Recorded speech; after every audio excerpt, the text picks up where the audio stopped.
नमस्ते फ्रेंड्स, आप देख रहे हो मेरे YouTube channel the living legend.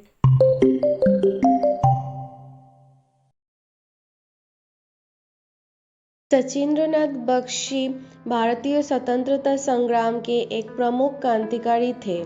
British साम्राज्य के विरुद्ध सशस्त्र क्रांति के लिए गठित हिंदुस्तान रिपब्लिकन एसोसिएशन के सक्रिय सदस्य होने के अलावा इन्होंने रामप्रसाद बिस्मिल के नेतृत्व में काकोरी कांड में भाग लिया था और फरार हो गए। बख्शी को भागलपुर से पुलिस ने उस समय गिरफ्तार किया जब काकोरी कांड के मुख्य मुकदमे का फैसला सुनाया जा चुका था।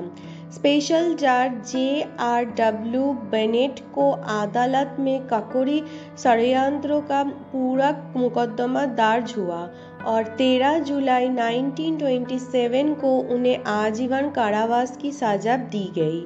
1937 में जेल से छूटकर आए तो कांग्रेस पार्टी के लिए जी जान से काम किया।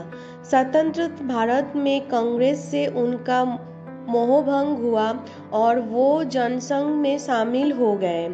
उन्होंने उत्तर प्रदेश विधानसभा का चुनाव जीता और लखनऊ जाकर रहने लगे। अपने जीवन काल में उन्होंने 2 पुस्तकों भी लिखी।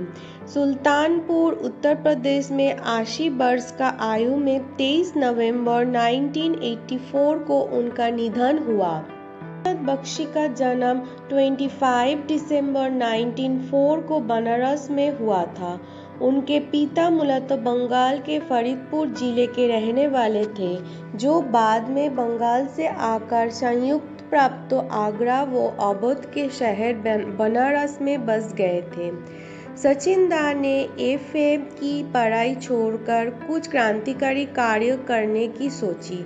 इस उद्देश्य से उन्होंने पहले सेंट्रल हेल्थ इम्प्रूविंग सोसाइटी बनाई, फिर सेंट्रल हेल्थ यूनियन का गठन किया।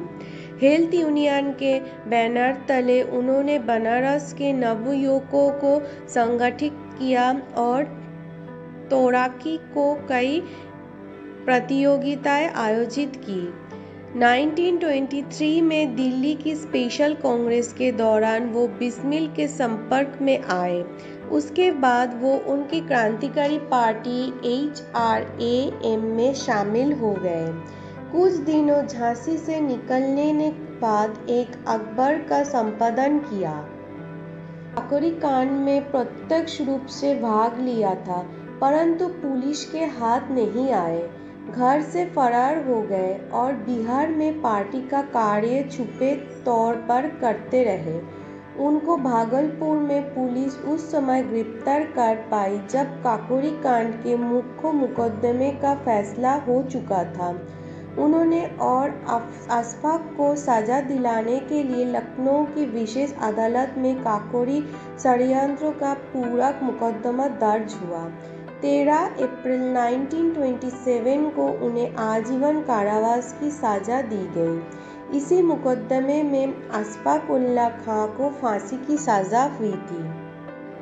1937 में जेल से छूटकर आए तो कांग्रेस पार्टी में शामिल हो गए और पूरी निष्ठा से काम किया। स्वराज्य प्राप्ति के पश्चात गरीबी में भी हंसते हुए गुजारा किया, किसी से कहीं शिकायत न की, परंतु कांग्रेस की आपाधापी और आदर्श भ्रष्टता से उबकर उन्होंने पार्टी छोड़ दी और जनसंघ में चले गए। जनसंघ के टिकट पर उन्हें चुनाव लड़ा और उत्तर प्रदेश विधानसभा के सदस्य चुने गए। क्रांतिकारी सरोनों पर आधारित 2 पुस्तकें भी लिखी थी, जो उनके मरने के बाद ही प्रकाशित हो सकी।